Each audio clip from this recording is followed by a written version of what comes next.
강혜신의 오늘의 미국.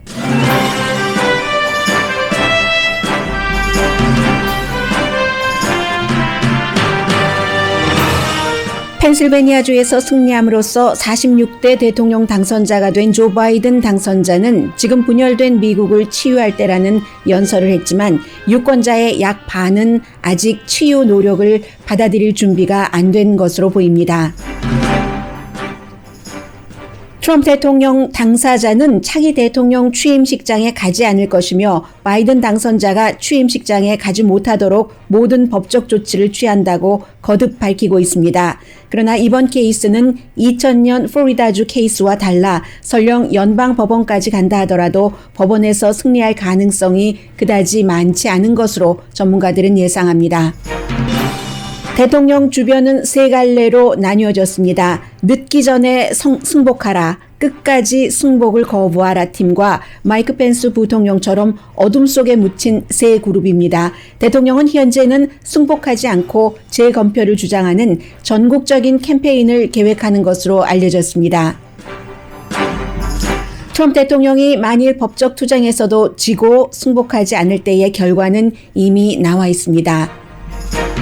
조 바이든 당선자는 인선 과정을 시작했는데 미국을 반영한다는 뜻으로 여성 후보가 국방장관 등 주요 직책에 거론되고 차기 선거에 대비해 라틴계 정치인을 많이 영입할 것으로 알려졌습니다. 핏 브리저즈 예비선거 후보는 주요 직책에 고용될 것이 거의 확실해 보입니다. 캘리포니아 주지사도 카멜라 해리스 연방 상원의원, 현 상원의원, 부통령 당선자의 자리를 채워야 합니다. 역시 라티노계와 흑인계 정치인들이 후보로 거론됩니다.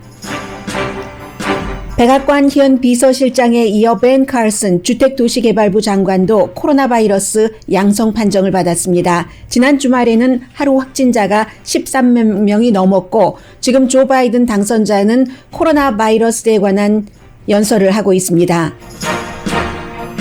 파이저사는 개발 중인 백신이 90% 효력이 있다고 발표해 기적의 백신이라는 말이 들리면서 주식값이 오르는 등 기대가 충만합니다. 그러나 대상자가 94명으로 작았고 또 백신을 개발 중인 파이저사에서 내린 결론이니만큼 임상시험을 확대했을 때의 결과를 봐야 된다는 신중론자도 있습니다. 파이저사의 백신 뉴스가 전해지면서 화상 미팅 앱 줌의 주식값은 20%가 내려갔습니다.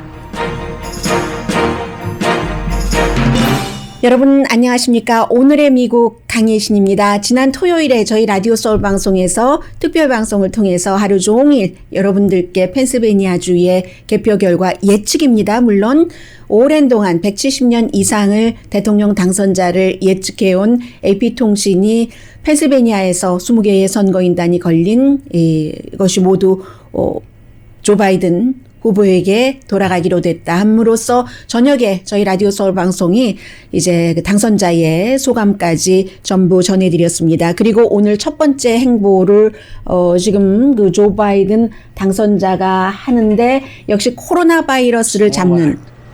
Maybe you think your individual choice won't make any difference, but throughout our history, throughout the history of our nation, we've seen over and over how small acts add up to enormous achievements. It's the weight of many small acts together. 네, 지금 백신도 아주 좋게 개발이 되고 있다 이런 얘기를 많이 했지만 지금 그 조 바이든 후보가 개인들이 할 수 있는 일은 small act, 작은 액트들이 역사적으로 볼 때 아주 그 큰 중대함을 미친다 하면서 그 전에는 마스크를 보여주기도 했습니다. 그래서 과학에 따라서 전문가들의 말을 믿으면서 올바른 방향으로 나가야지 된다라는 얘기입니다. May God bless you. And for all those who've lost somebody, our heart goes out to you. We know what it's like. Our heart goes out to you. May God protect our health workers and our healthcare workers and all Americans. Thank you.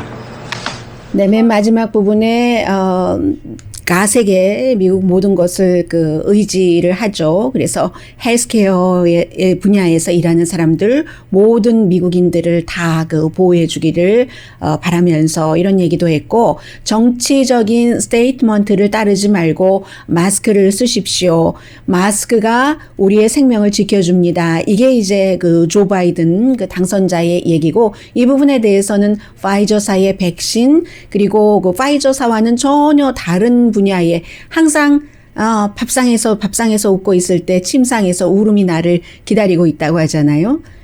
칼릴 지브란의 예언자처럼. 그래서 그 부분에 대해서는 지금 오늘 새로운 팀도 발표를 했고 코로나 바이러스에 대해서 해서 9시 35분경에 전해드리겠습니다. 저희 라디오 서울 방송을 통해서 전부 들으셨지만 기본적으로는 지금 가장 중요한 것은 분열 그리고 트럼프 대통령이 어떻게 할 것인가 예상해 볼 수 있는 시나리오 이런 정도를 맨 앞부분에 전해드리겠습니다. 바이든 그 당선자는요. 물론 그 트럼프 대통령이 재검표를 요구할 수 있는 권리가 있기 때문에 이제 대통령이 재검표를 요구를 하고 하면은 그 과정이 남아있긴 합니다. 그러나 그 모든 과정들이 내년 1월 20일로 예정돼 있는 대통령 그 취임 선서 전에는 그 해결이 될 겁니다. 그런 그 타임라인을 두고 볼 때요. 이 바이든 후보는 이번이 첫 번째도 아니고 두 번째도 아니고 세 번째죠. 처음에 출마했었던 것은 1988년이지만 사실은 1984년부터 내가 대통령이 되겠다라고 생각을 했고 실패했고 또 2008년도에도 실패했기 때문에 버락 오바마 전 대통령이 부통령으로 기용을 했고 그 뒤가 이제 2020년 이번에 이제 세 번째 해서 성공을 했는데 이번에 그 성공도 개인적으로 보자면 예비선거 당시에 너무 힘들었었기 때문에 다 끝난 줄 알았습니다. 그런데 마지막 희망을 놓지 않았죠.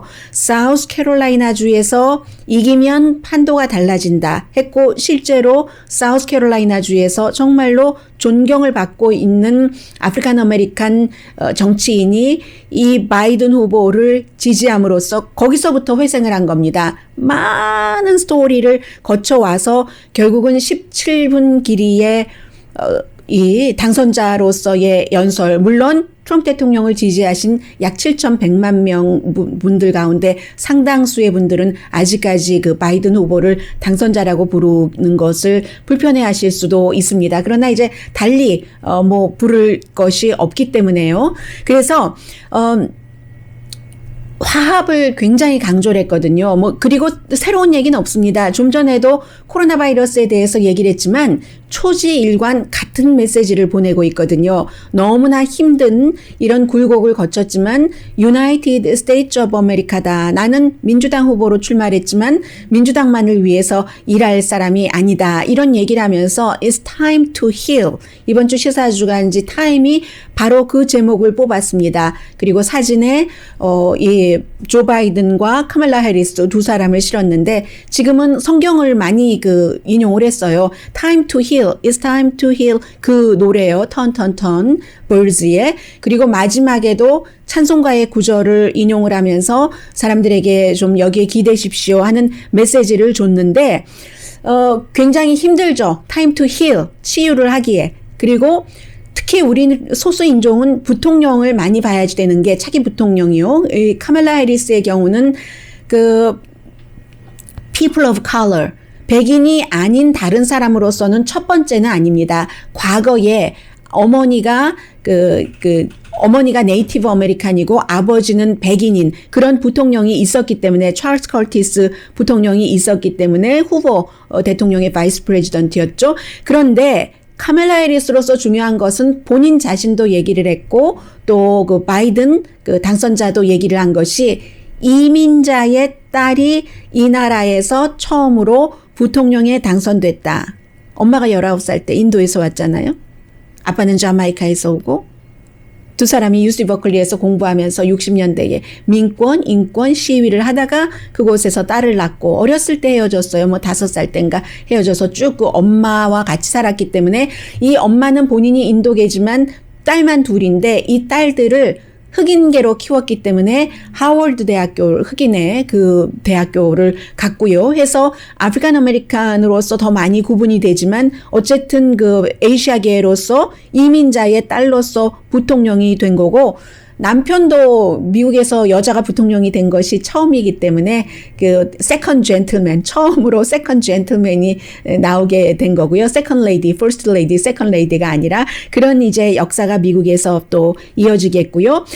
치유가 불편하게 됐다는 것은 역사상 가장 많은 표를 받고도 지금 현재 아직도 계산해야 될 표들이 많이 남아 있습니다. 400만 표 이상을 트럼프 대통령보다 많이 받고도 트럼프 대통령을 좋아하는 그 트럼프 대통령에게 표를 낸 7,100만 명 때문에 이게 치유가 지금 잘 되지 않는 겁니다. 트럼프 대통령이 승복을 해주면은 편안하게 갈 텐데 트럼프 대통령은 본인이 이겼다고 생각을 하고 부정 투표가 있었고 부정 개표가 있었고 숨진 사람도 무더기로 투표를 했고 이런 주장들을 하면서 이번 주부터 어쩌면 빠르면 캠페인을 한다고 하니까 참 이게 그 힘들어지는 거죠. 그리고 민주당도 극좌적인 그 AOC 같은 그 알렉산드리아 오카시오 콜테스 같은 뭐 새로운 뉴딜 정책이라든가 그린 뉴딜 정책이라든가 모든 국민에게 국가가 다 헬스케어를 줘야지 된다던가 그런 극단적인 정책 때문에 이제 공화당의 표를 덜 받은 것도 있고 민주당의 표를 덜 받은 것도 있고 공화당으로서는 트럼프 대통령에게 투표하지 않은 사람 이탈표는 조금 있었다고 하지만 상원을 지켰고 뭐 두 좌석은 봐야지 되지만요. 하원에서도 현재 결정이 나지 않아서 지금까지는 최고 5표를 지금 그 의석을 공화당에 줬거든요. 공화당은 트럼프 대통령을 너무너무 열렬하게 지지하는 사람들도 있지만 이건 아니다 싶은 사람도 있지만 그렇다고 그 사람들이 공화당을 투표를 안 하는 게 아닙니다. 그렇기 때문에 지금 캘리포니아주 39지구와 48지구 우편 투표까지 하는데도 영킴 후보와 이 미셸 그 스틸 후보가 처음과는 달리 뭐 1% 안팎으로 지금 그 유지를 하고 있거든요. 앞서가고 있거든요. 의외로 이 공화당에서 트럼프 대통령에게는 투표하지 않으면서도 이 같은 후보들에게 투표한 표가 이번에 많이 나온 겁니다. 분열된 거죠. 민주당도 분열되고 공화당도 분열된 상태에서 현직 대통령이 나는 그 승복을 하지 않겠다고 하고 해서 말씀드린 대로 트럼프 대통령이 법적 소송을 할 권리가 있습니다. 개표 도중에는 그럴 권리가 없죠. 대통령이 개표를 다 끝내야지 되니까. 그래서 개표 도중에 대통령이 그렇게 말한 것은 좀 무리가 있지만 법적으로도 그러나 이제는 개표가 거의 끝나갔고 일부에서는 조지아주에서는 나중에 다 계산을 해보니까 10,000표 이상을 바이든 후보가 더 많이 받았습니다. 그래도 그쪽에서는 자동 개표를 한다고 하고 그렇게 자동 개표를 하거나 아니면 요구를 해서 개표를 하고 표 차이가 많이 난다던가 아니면 부정투표 얘기를 하는데 지금까지 주장되어 오고 있는 부정투표에 대해서는 다 루머입니다. 어디서 13만 명, 뭐 어디서 14,000명, 어디서 트럼프 대통령의 표를 태우고 이러한 모든 것들은 지역의 셰리프와 지역의 경찰과 지역의 선거를 관리하는 관리국과 총무처가 전부 조사하고 수사한 결과 아닌 것으로 드러나서 소셜미디어에서도 그런 것들을 다 내렸습니다. 심지어는 대통령과 대통령 아들이 올린 죽은 사람이 그렇게 많이 투표를 했대. 그 지역에 안 살고 있는 사람이 그렇게 많이 투표를 했대. 안 살고 있는 사람도 투표를 할 수 있는 케이스도 있어요. 네바다를 포함해서 캘리포니아주도 마찬가지입니다. 그래서 이제 그런 것들이 증명이 돼야지 되는데 법원에서 증명되기는 힘들다는 게 이미 증명이 됐다는 겁니다. 10개가 넘는 소송을 한 것에서 유일하게 이긴 것이 펜실베니아주에서 업저버들을 조금 더 가까이서 개표 요원에 가까이서 보게 해라. 이것과 또 하나가 있네요. 11월 3일 선거 당일 이후에 도착한 우편투표는 11월 3일 소인이 찍혔어도 따로 보관해라. 이미 따로 보관하는 것이니까 뭐 별 큰 차이는 없지만 그래서 트럼프 대통령이 법적 소송을 할 권한이 있지만 어렵다고 보는 것은 플로리다주에서 2000년도에는 플로리다주 한 군데만 걸려 있었던 겁니다. 거기가 유일하게 대통령을 판가름할 수 있는 주이고 아주 1227표, 역사상 가장 적은 표차이었어요. 재검표를 한 곳 중에서 1227표였기 때문에 재검표를 했는데 500 몇십 표로 줄어들었는데도 알고 측에서 더 하자고 하니까 연방법원에서 스탑 하고 내렸는데, 이번에는요 격전지 가운데서 가장 적은 표를 받은 곳이 조지아주 빼고요. 조지아는 또 원래 공화당주였고 위스콘신이거든요. 위스콘신주에서도 바이든 후보가 2만 표 이상을 받았고요.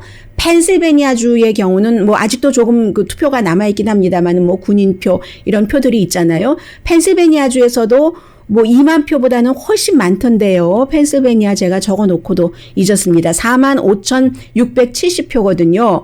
그렇기 때문에 트럼프 대통령 주변에서 멜라니아 트럼프 여사는 이 정도 됐으면 더 길게 가면은 불편해질 수 있으니까 승복하세요라고 얘기를 하고, 사위에 대해서는 폴리티코는 승복하라고 권한다고 하는데 뉴욕타임즈는 이 사회는 승복하라고 권하지 않는다고 보도합니다. 루돌프 줄리안이라든가 아니면 이 대통령의 선거 캠페인을 이끈 사람과 같이 끝까지 승복하지 말고 이렇게 이건 부정선거다 하는 캠페인을 해라 하는 주장을 하고 있고, 그리고는 다른 사람들도 있어요. 저는 계속 마이크 펜스 부통령을 주시하고 있거든요. 왜냐하면 러닝메이트였고 부통령이잖아요. 지난번에 트럼프 대통령이 백악관에서 기자회견할 때도 그 자리에 없었고, 지금도 마이크 펜스 부통령은 어둠 속의 사람이 됐습니다. 그림자가 돼서 여기에 대해서 아무 말도 하지 않고 있다는 겁니다.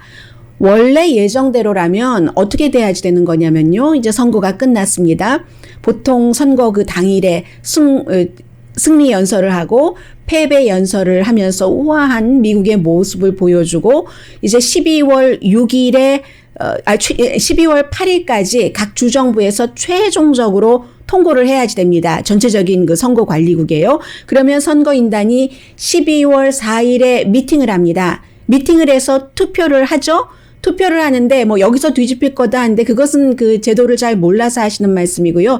여기서 선거인단에서 뒤집힌다고 하는 것은 내부에서 반란표가 나오는 걸 얘기를 하죠. 그래서 2016년도에 텍사스에서 나는 이 트럼프 대통령에게 찍을 수가 없어 하고 안 찍은 선거인단 표가 있었고, 그 똑같은 선거에서 하와이와 워싱턴주에서는 난 힐러리 클린턴에게는 할 수가 없어 하고 선거인단이 안 한 경우도 있어요. 그러나 숫자가 너무 작죠. 그렇게 반란표로 하기에는. 이번에도 그래서 뭐 이 반란표 때문에 트럼프 대통령이 된다라는 것은 완전한 루머입니다. 민주당에서 트럼프 대통령에게 찍겠어요. 표를 안 찍죠. 그래서 12월 14일에 미팅을 해서 투표를 하고 나면 1월 6일에 의사당에서 이거를 이제 개표를 합니다.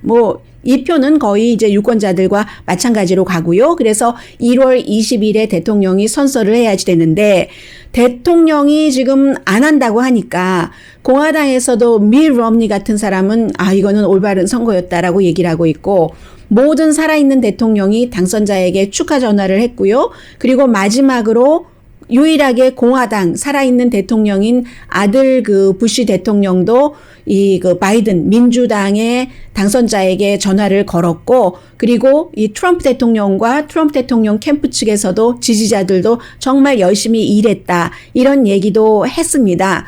그렇기 때문에 지금 트럼프 대통령의 이 법적 소송을 맡는 사람이 변호사도 아니거든요. 변호사도 아니고 데이브 버스라는 사람이 이제 그 선거 캠페인에서 일하는 사람인데, 아무리 뉴트 깅그리치 전 뉴욕 그 하원 의장이요, 와이프가 이 뉴트 깅그리치 남편이 열심히 트럼프 대통령을 지지했고 그 선물로 바티칸 대사로 가 있는 뉴트 깅그리치라든가 아니면 그 린지 그레이엄, 이 정도만 트럼프 대통령에게 린지 그레이엄은 법률 비용까지 된다고 했으니까 이거 계속 가십시오라고 얘기를 하고, 다른 사람들은 침묵하고 있거나 아직은 유권자들의 눈치를 봐야지 되니까요. 트럼프 대통령을 한국 분들도 많이 지지를 하셨잖아요. 그래서 계속 트럼프 대통령의 아들들과 이제 대통령 지지층에서는 근거 없는 루머도 실제로 가짜 정보도 많이 퍼뜨리고 있습니다. 그리고 트럼프 대통령도 사망한 사람이 투표를 한다 하고 이제 캠페인에서 사망한 사람들 이름을 부른다고 하는데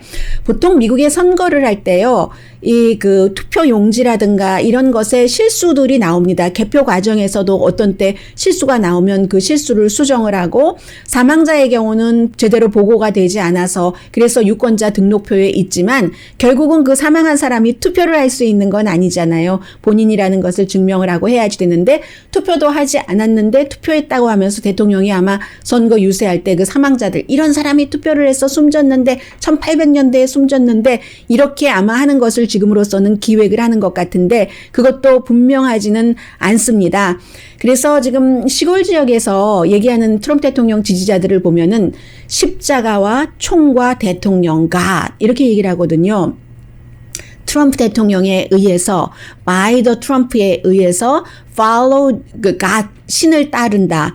with gun 총을 가지고 총을 들고 트럼프 대통령 지시에 따라서 우리는 신을 따라간다. 이런 얘기를 하면서 바이든 후보를 아직까지는 당선자로 인정을 하고 있지 않고요. 트럼프 대통령의 이 같은 움직임은 예상했었던 겁니다.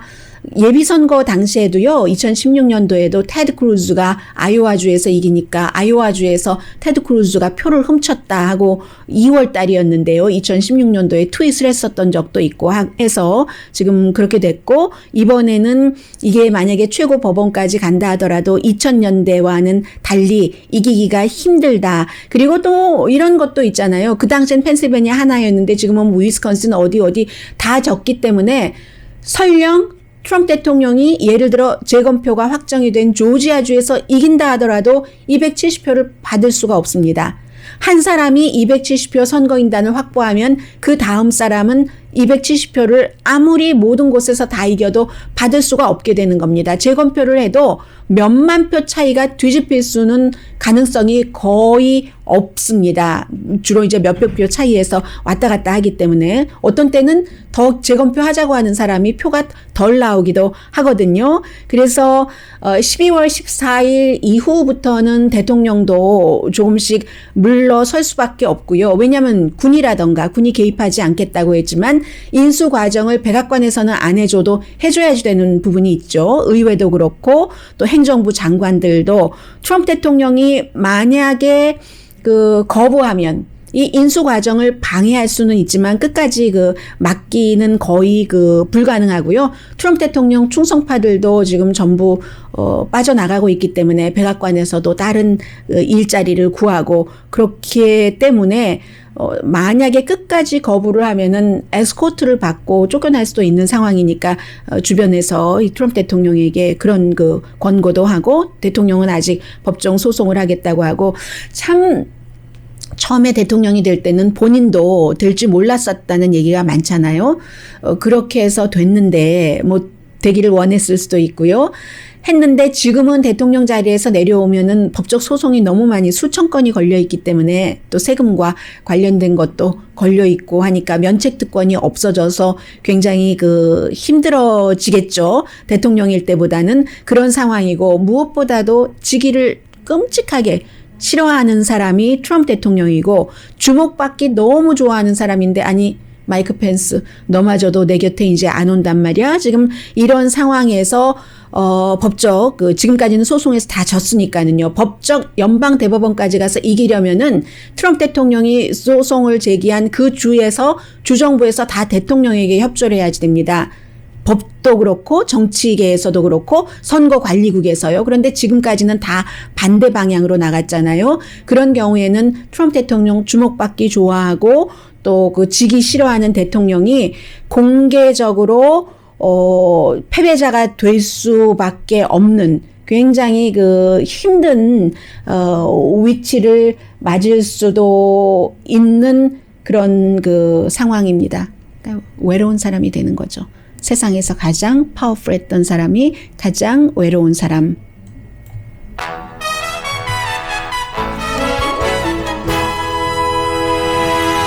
잠시 뒤에 뭐 캘리포니아주에도 변화가 많고요. 일단 그 법적 문제 때문에 12월 14일까지는 이렇게 어수선하게 갈 것 같으니까 그 사이에 무슨 일들이 일어날 수 있을지, 어떠한 변화가 올 수 있을지 전해드립니다. 라디오 서울 방송 오늘의 미국 듣고 계십니다. 잠시 뒤에 이제 그 코비드-19 코로나 바이러스 관련 뉴스에서는 중요한 뭐 새로운 내용들이 나오고 있네요. 우선 이 선거를 조금 마무리를 해보자면요. 상원 선거는 1월 5일에 이제 조지아주에서 하나는 일반 상원 선거 데이빗 폴듀와 민주당 도전자, 그리고 또 하나는 특별 선거였었는데 그 두 의석을 민주당이 두 개를 다 차지하면은 그러면 이제 다수당이 되죠. 50석이지만 카말라 해리스라는 그 부통령이 그 상원 의장 자격으로 만약에 50대 50이 될 경우는 51로 갈 수가 있기 때문에요. 그리고 아직까지는 그 엘라스카와 노스캐롤라이나의 상원 선거가 발표가 되지 않았습니다. 그래서 지금 48대 민주당, 공화당 48이 되는 거거든요. 엘라스카는 뭐 수십 퍼센트 차이로 공화당 후보가 이길 것이 분명하고, 그리고 노스캐롤라이나주도 공화당 그 현직 의원이 자리를 지킬 것으로 전문가들은 보고 있습니다. 그래서 조지아주만 보고 있는 거고요. 만약에 이게 그 상원이 다수당이 되지 않으면 그러면 그 바이든 후보가 힘들어지겠죠. 물론 바이든 그 당선자가 수십 년 동안 의회에서 일을 하면서 그 공화당 정치인들과도 친했고 존 맥케인과 친했었던 것처럼 그래서 일을 함께 많이 했는데 초당적으로 지금은 다르죠. 그때는 같은 동료였었고 지금은 대통령과 자신들은 그 상원 의원이기 때문에, 그리고 다들 정치인들이 꿈이 있잖아요. 벌써부터 2022년, 2024년을 생각하고 있기 때문에 현 대통령 좋으라고 협조를 잘 해주기를 기대하기는 정치인이라는 직업인에게는 조금 순진한 너무 순수한 기대잖아요. 그래서 상원은 지금 그렇게 돼 있고요. 하원은 5석인데 하원도 민주당이 돈을 그렇게 많이 쓰고 정말 많이 썼거든요. 공화당보다도. 그래도 실패한 것은 너무 그 선거 초반기에 그 엘리자베스 워렌이라든가 아니면 버니 샌더스 후보의 그 이상적으로 모든 것이 좋은 면도 많이 있지만 사람들이 온건한 것을 원하는 사람들이 더 많다는 것을 보여주는 거죠. 그렇기 때문에 공화당 지역에서는 대통령은 아니더라도 공화당 정치인을 지키고 또 이제 너무 온건하지 않은 경우에는 민주당 정치인을 버리고 이런 결과가 나온 건데요. 만약에 그 상원도 이제 다시 분명하게 공화당이 다수당을 유지하게 된다면은 굉장히 많은 부분들을 기본적으로 행정 그 명령으로 해야지 되거든요. 코로나 바이러스부터 헬스케어부터, 그리고 그날 그 승리 연설에서도 얘기를 했지만 드리머들 본인이 이제 대통령이 돼서 집무실에 들어가면 제일 먼저 이제 그런 문제부터 해결을 하겠다라고 얘기를 했죠. 그리고 무슨 다른 종교, 다른 나라에서 오는 뭐 무슬림 밴드 같은 이런 것들을 없애고, 뭐 국제적으로는 그 세계보건기구라든가 아니면 뭐 많은 그 기구에서 탈퇴한다던가 다른 나라와 각을 지고 이런 부분들을 파리 기후 조약이 제일 그 생각이 나네요. 제일 먼저 이제 복원을 시키겠죠. 그리고는 이제 핏 브리저지라는 사람을 굉장히 많은 사람들이 그 아쉬워하기도 했는데요. 토론도 잘하고 토론할 때 남한테 남의 시간을 뭐 구태여 무리하게 빼앗으면서 자기의 주장을 얘기하지도 않고, 그러나 있는 기회는 절대로 놓치지 않고 말도 잘하고 또 어떤 철학도 있다는 것을 분명히 보여줬고, 다만 저 사람이 동성애자라는 게 좀 그렇단 말이야 하고 얘기하셨던 분들이 굉장히 많으십니다. 인디아나주의 사우스밴드라는 작은 시의 시장, 이 사람이 지금 주목받고 있습니다. 글쎄요, 엘리자베스 워렌이라든가 버니 샌더스 후보는 장관이 되지 않을지도 모르지만 핏 브리저지 같은 경우는 군대도 갔잖아요. 이 사람이 뭐 공부도 많이 했고 공부도 잘하기도 했고 언어도 뭐 5가지인가를 하기 때문에 UN 대사가 되고 싶어 한대요. 그런데 UN 대사는 아무나 하나요. 이미 그 조 바이든 후보의 내부에도 역시 그 이너서클에서도 이제 힘의 인수 과정을 해야 된다. 우리가 바이든 그 대통령을 성공시켜야지 된다. 그래야 우리에게 2022년 중간 선거가 있고 2024년 재선 기회가 됐다. 그때는 이제 바이든 후보가 나이가 많으니까 카말라 해리스 부통령으로 취임을 한다면 제일 우선 눈에 띄는 대통령 후보 아니겠어요? 그러면서 그 사이에 다른 사람이 카말라 해리스 말고 나 하면서 이런 정치적인 기류가 마구 형성이 되면서 이제 누구를 어느 장관으로 하고 하는 것이 결정이 되는 겁니다. 해서 핏 브리지즈는 지금 본인이 UN 대사를 하고 싶다고 하지만 거기는 뭐 웬디 셔먼도 있고요. 지난번에 행정부에서 일을 했었던 특히 이제 줄리 스미스 같은 사람은 잘 알려지진 않았지만 조 바이든 당선자에게는 굉장한 외교 자문이거든요. 이런 사람도 유엔에 가는 것을 원하고,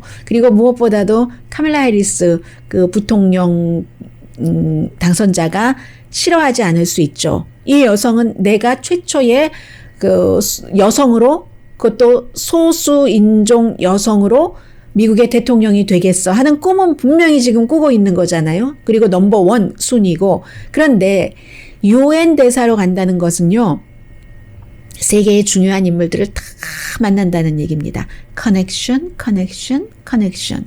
그 커넥션으로 정치 자금도 많이 합법적으로 모을 수가 있다는 뜻이 됩니다. 그러면 지난번에 예비선거에서 같이 겨뤘고 딱 보니까 만만치 않아 보이던데 젊은 정치인이 카밀라 해리스도 좋아할 것 같지 않고요.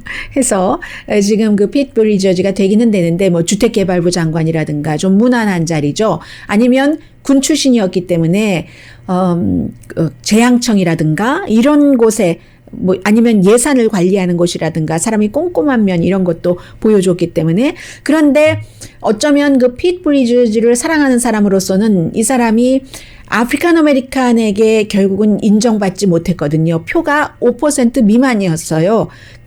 본인이 도중 하차하기 전에. 다음번에 대권을 꿈꾼다면은, 그러면 미국에서 민주당으로서 아프리칸 아메리칸 표 없이 대통령이 될 수는 없죠. 거기에 대해서는 이제 카밀라 해리스는 아프리칸 아메리칸이고요. 하기 때문에 아프리칸 아메리칸과 연관되는 자주 접촉할 수 있는 직책을 맡는 게 좋아. 핏 브리지즈를 사랑하는 사람은 지금 그런 얘기들을 하고 있습니다. 캘리포니아주에서는요, 게빈 뉴섬 주지사도 당장 1월 20일에 부통령으로 취임을 한다면, 지금 법적 소송 얘기가 많이 얘기가 되지만 그것이 그렇게 트럼프 대통령의 뜻대로 될 가능성보다는 반대의 가능성이 훨씬 많기 때문에 이제 이런 뉴스를 전해드리는 겁니다. 이 캘리포니아주가 지역구이기 때문에 이제 남은 임기, 다음 선거가 있을 때까지 카밀라 해리스 상원의원 자리를 채워야지 되잖아요. 이때 이제 주지사가 임명을 하는 거죠. 주지사가 지금 조 바이든 후보도 어떤 생각을 갖고 있냐면, 미국적인 그림을 만들겠다. 미국이 여자가 반이고 남자가 반인데 소수인종이 몇 %인데 그런 사람들을 다 본인이 임명할 수 있는 자리에 자격이 갖춰진 사람들을 뽑아서 넣겠다는 얘기입니다. 백인만 넣는 것이 아니라. 그렇기 때문에 지금 장관 중에서도 중요한 장관이 있고 서열 순서가 있잖아요.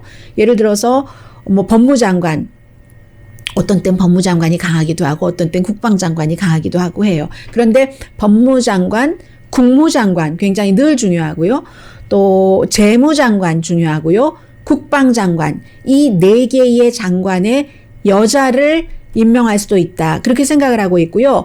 또 하나는 이번에 트럼프 대통령이 많은 지지를 받은 표 가운데서 라티노 표가 있죠. 물론 가짜 주장에 의해서 선동된 표도 있을 겁니다. 미국이 사회주의가 된다던가 심지어 공산주의가 된다고 바이든 후보가 당선이 되면, 그런 것들 여러분들 카카오톡 등을 통해서 유튜브에서 많이 보셨죠. 그래서 그게 이제 유권자의 현 주소니까 그 현 주소에 맞춰서 이 라티노계를 더 표를 많이 받으려면 바이든 후보가 다음에 대통령이 안 나간다 하더라도 민주당을 지켜야 되잖아요.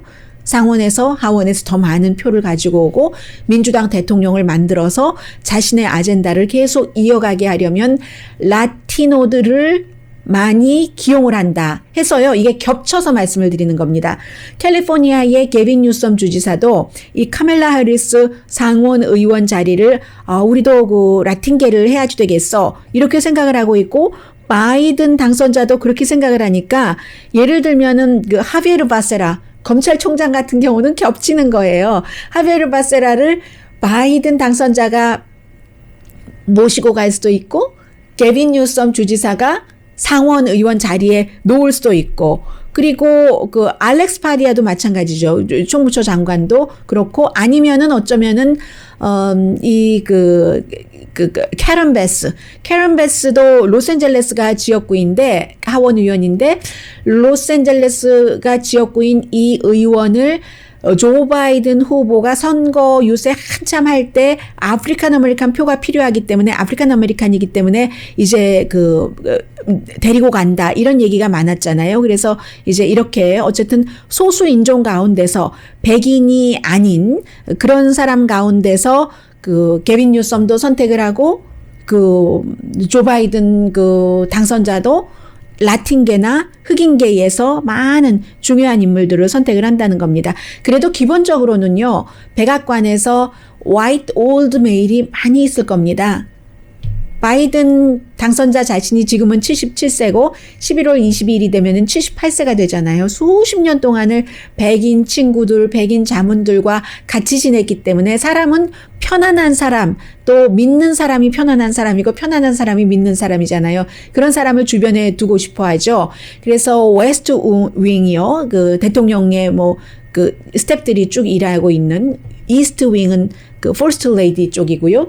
웨스트 윙 자체는 이번에도 역시 화이트 메일이 많이 있겠으나, 그러나 이제 이렇게 다른 장관이라든가 집무실 주변은 조금 더 소수 인종들이 늘어날 수 있다. 만약에 바이든 후보가 모든 고개를 다 넘어서 대통령 46대 미국 대통령이 된다면, 이렇게 전문가들이 보고 있고요. 잠시 뒤에 코로나 바이러스에 대해서 전해드립니다. 대통령 축하 파티, 그게 문제였어요. 지금 보니까 또.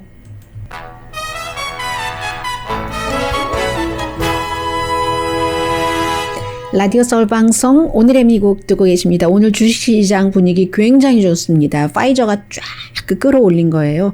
94명 임상 실험을 했더니 개발 중인 백신이 90% 이상 효력이 있었다. 이렇게 얘기를 하면서도 예상보다 좋다는 거예요. 보통 50%, 60%, 70% 이 정도로 생각을 했는데, 그런데 94명이기 때문에 대규모로 하면은 바뀔 수도 있고요. 아마 이달 말에 식품의약국에 긴급하게 쓸 수 있도록 요청을 할 것 같습니다. 그런데 여기서 두 가지가 주목되는데요. 하나는 조 바이든 당선자가 오늘 아침에, 여러분들 많이 들려드리지는 못했습니다만은, 이 코비드 19에 관한 어떤 새로운 과학자 13명인가를 자문단을 만들었거든요. 그런 것을 발표하면서도 강조를 했지만, 백신이 파이저사와 어디였었죠? 바이오엔텍이 공동으로 하는, 여기서 나왔다고는 하지만 일반 사람들에게 이게 완전히 성공이 돼서 배포가 되려면은 또 몇 개월 기다려야지 됩니다. 이런 것을 강조를 했고요. 그게 첫 번째고, 그리고 두 번째는 파이저사입니다. 이렇게 파이저사가 이렇다라고 얘기를 하니까 마이크 펜스 부통령이 최근에 대통령 방어를 할 법도 싶은데 할 때는 전혀 움직이고 있지 않다가 딱 트윗을 하는 거. 이거 봐라, 이건 너무 좋다, 너무 좋고, 이렇게 오퍼레이션 랩 스피드에 따라서 이렇게 얘기하는데, 이 오퍼레이션 랩 스피드라는 게 백악관에서 백신을 빨리 만들기 위해서 이렇게 좀 어떻게 해보겠다는 그 기구인 겁니다. 이렇게 해서 이렇게 됐어 라고 약간 자화자찬 비슷하게 트윗을 하니까 파이저사의 CEO가 바로 얘기를 하기를, 우리는 백악관의 오퍼레이션 랩 스피드 정부 프로그램과 아무런 상관이 없습니다. 정부에서 어떤 돈도 받은 것이 없습니다 하고 트럼프 행정부와 거리두기를 확 해버렸습니다. 물론 7월 달에 이런 약속을 한 적은 있어요. 1억 명이 맞을 수 있는 그런 백신이 나오면은 어느 정도 가격, 국가마다 다르지 않겠어요. 인플레이션도 다르고 하니까. 그래서 그 가격을 19억 달러? 19억 5천만 달러인가요? 아무튼 19억 달러 뒤에 좀 뭐가 붙어 있어요. 그 정도에 하겠다고 이런 약속은 했지만, 정부에서 우리는 끌려다니기 싫어서 어떠한 돈도 지원된 것이 없다라고 얘기를 했습니다. 미국은요, 토요일에 13만 1,420명 새로운 확진자가 나왔고, 요즘에 닷새 동안 하루 사망자가 1,000명이 넘습니다. 23만 7천 명이 숨졌고요. 세계적으로 5천만 명이 감염됐고 미국이 1,000만 명 이상 감염됐습니다. 이 상황에서 이 파이저사가 백신이 이렇게 효력이 있어요 라고 얘기하니까 미러클?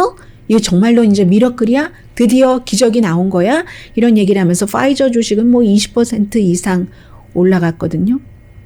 그런데 파이저가 올라갈 때는 줌이 내려갑니다. 요즘에 여러분들 그 줌으로 미팅 많이 하시잖아요. 회사 안에서도 멀리 있거나 아니면 또 뭐 코로나 바이러스 확산이 우려가 된다면은 줌 미팅을 많이 하시는데 줌은 코로나 바이러스가 확산되고 사람들이 경제 활동 안 하고 밖에 안 나가고 집에서 일하고 할 때 쓰여지는 게 줌입니다. 그래서 줌 주식이 확 내려갔어요. 그러면 줌 주식이 내려가고 파이저의 주식이 올라간다 하는 것은 여행사, 항공사에게는 또 좋다는 얘기가 되거든요. 그래서 언제나 버티면 또 시간을 벌면 살아남을 수 있는 것이기도 하고 그리고 이번에는 내가 울었지만 다음번에 내가 다시 웃을 수도 있는 것이고 거기서 스탑하면 안 되는 거죠. 조 바이든처럼 1984년이면 94년, 2004년, 2014년 36년 만에 갈고 다듬어서 대통령이 되는 것처럼 지금 정말로 힘들지만 절대로 그 실망하고 포기해서는 안 된다는 것도 이렇게 이런 일들로도 보이시죠?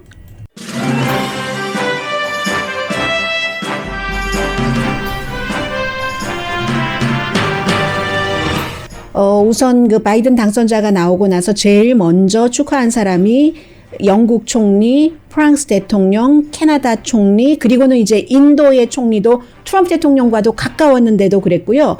벤자민 네탄야후도 말하자면 축전을 보냈거든요. 중국과 러시아는 지금 보고 있다고 하고 그 뒤를 이어서 한국과 그 일본도 마찬가지입니다. 브라질 대통령이 제일 희한했어요, 정말. 그렇게 트럼프 대통령과 좋아하더니 트럼프는 세상에서 가장 강한 사람이 아니다. 그의 트윗입니다. 강희신이었습니다.